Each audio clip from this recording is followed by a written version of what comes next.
An orphan girl found shelter with a lonely beekeeper. Years later, an unexpected woman changed everything. William thought that silence was his only companion until fate knocked on his door on a cold night.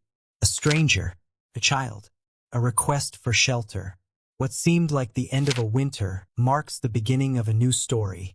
A story of unexpected bonds, buried mysteries, and a past that refuses to stay behind. In the heart of a small town surrounded by mountains and forests lived William, a lonely beekeeper.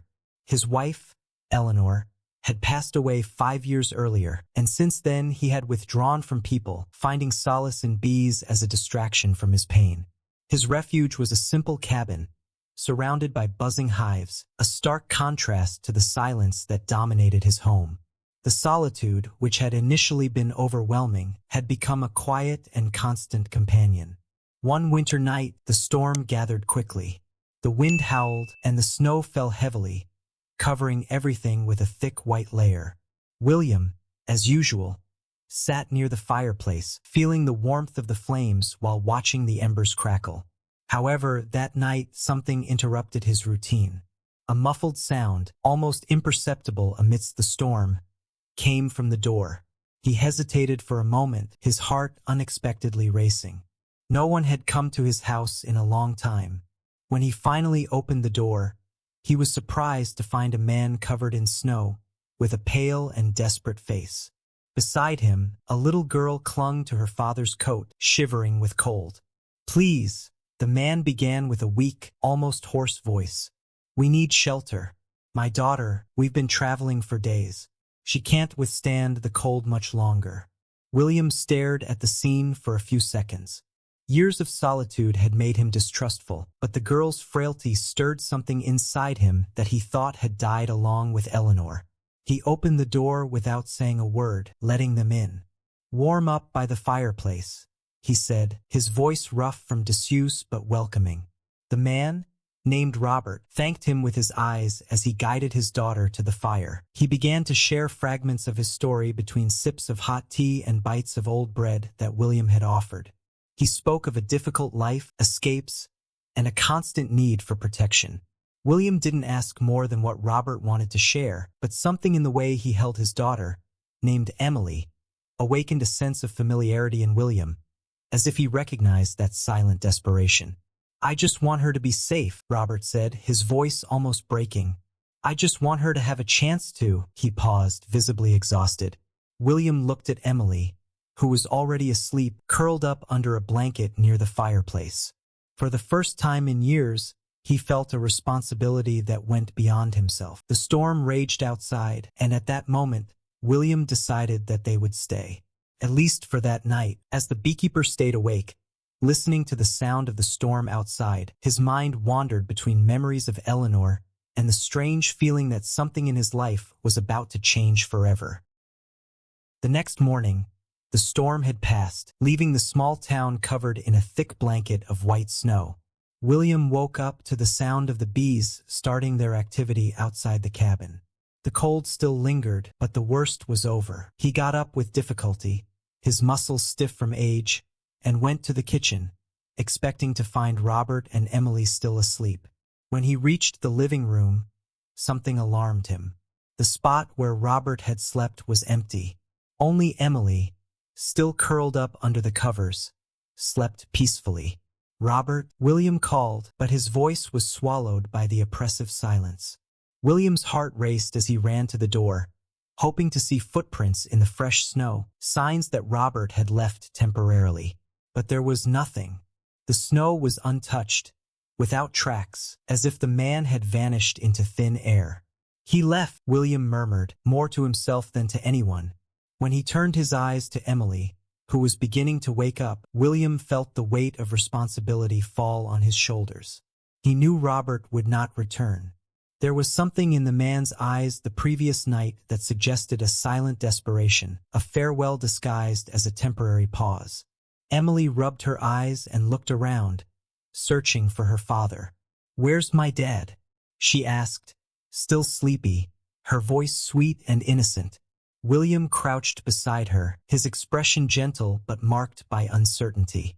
"Your father He left. He hesitated, searching for the right words. "But you can stay here with me until he comes back." Emily blinked, confused, trying to process what he had said. She was too young to fully understand, but there was something in William's voice that made her feel safe. She nodded slightly and nestled back under the blankets. William stood up, watching the girl for a moment. He didn't know exactly what to do, but one thing was certain: the life he had known until then had changed. He would prepare breakfast, take care of the house, and protect her. Even without knowing for how long, William felt he had a new mission. That night, as he watched Emily sleep for the second time in his home, William began to ponder the strange twists of life. He, who had lived alone for so long, now found himself responsible for a child. And despite the fear, he knew he would do everything in his power to ensure her safety. The years passed serenely, like the natural cycle of the seasons. Emily grew, learning from William the secrets of beekeeping and the simple life in the mountains. Time transformed that fragile girl into a young woman full of energy, curious and dedicated to the work with the bees. She was a living presence that filled William's house with a light he thought he would never feel again after Eleanor's death. William had changed too. The once reserved and closed man now smiled more. Emily's laughter filled the corners of the house, and her presence brought color and warmth to the place. She was like a daughter to him, and even without blood ties, they formed a family. "These bees like you more than they like me," William joked one day, watching Emily move gracefully among the hives. "They can sense when we're not afraid of them," Emily replied, with a smile as a bee landed softly on her hand. William smiled back, but a shadow of worry accompanied him. Robert's disappearance was an unhealed wound, a mystery he never mentioned to Emily. She, in turn, seemed to have forgotten the days when she waited for her father. But William knew that the past could return to haunt them in one way or another. Despite this, the present was peaceful. Emily had grown surrounded by love and care, and William felt grateful for that. However, on quieter nights, when silence returned to the cabin, he wondered if Robert would ever return or if the past would demand answers he preferred to avoid. And it was in this atmosphere of quiet peace that the unexpected happened. It was a summer day. The sun shone brightly, and the buzzing of bees filled the air with vibrant energy. William and Emily were in the field, tending to the hives, when they heard the sound of soft footsteps approaching. William lifted his head and saw a female figure at the edge of the fence. "William?" The woman's voice was firm, but there was a noticeable tension. William frowned, wiping his hands on his clothes stained with dirt and honey. The woman before him was tall, with wavy brown hair and eyes full of anguish. Her expression suggested a complicated story. "Who are you?" William asked cautiously, while Emily, distracted, continued to work. The woman stepped forward, hesitating for a moment. "My name is Margaret," she began, her voice faltering. "I'm Emily's mother." The declaration made time stand still. William felt his heart race, and beside him, Emily froze, her hands suspended in the air. She slowly turned, her wide eyes fixed on the stranger. The silence that followed was almost unbearable. "Mother?"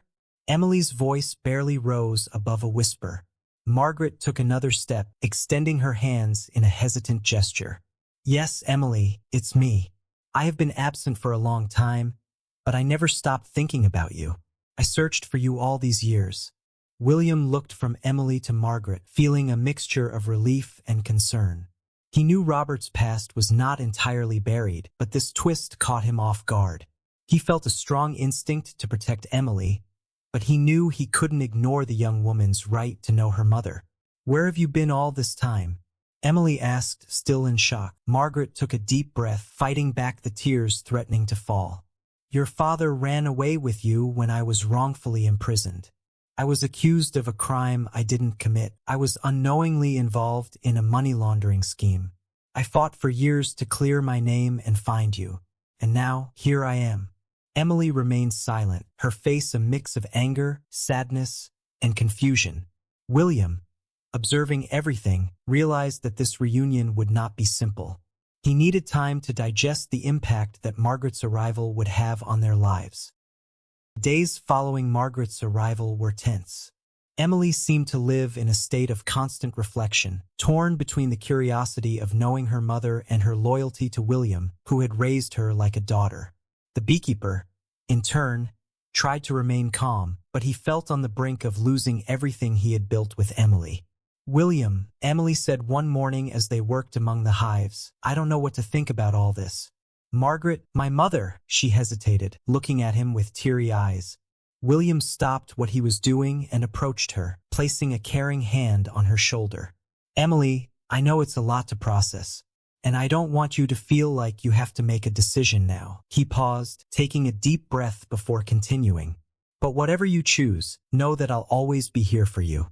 Emily's eyes filled with tears. "I don't want to lose you, William. You're my family. But I also want to give my mother a chance." She looked toward the horizon, where the sun shone brightly over the mountains. "I need to understand who I am, and that includes her." William nodded, though the ache in his chest made him feel as if he was losing something precious. He knew Emily needed time to reconnect with Margaret, and he wouldn't stand in the way. "Maybe your mother could stay here for a while," William suggested, though each word felt heavy. "That way you two can get to know each other better. No rush." Emily smiled through her tears and hugged him. "Thank you, William. I don't know what I would do without you." Margaret stayed.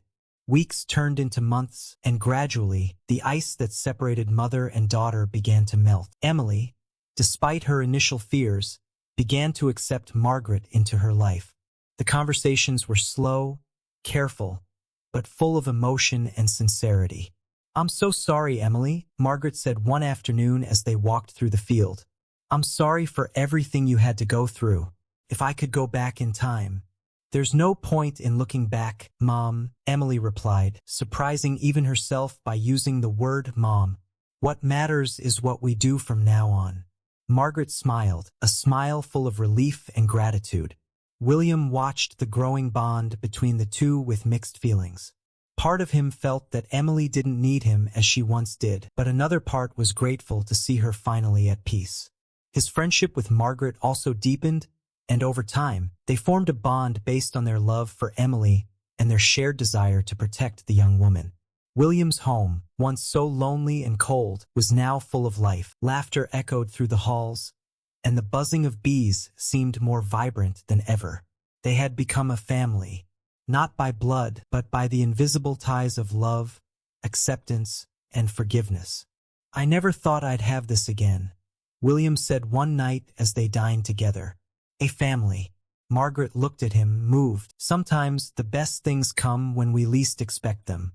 Emily smiled at the two, her heart full of gratitude. She knew that life would still bring challenges, but at that moment, surrounded by the two people she loved most, she felt that everything would be all right. And so life went on. Not perfect, but filled with love, respect, and new possibilities.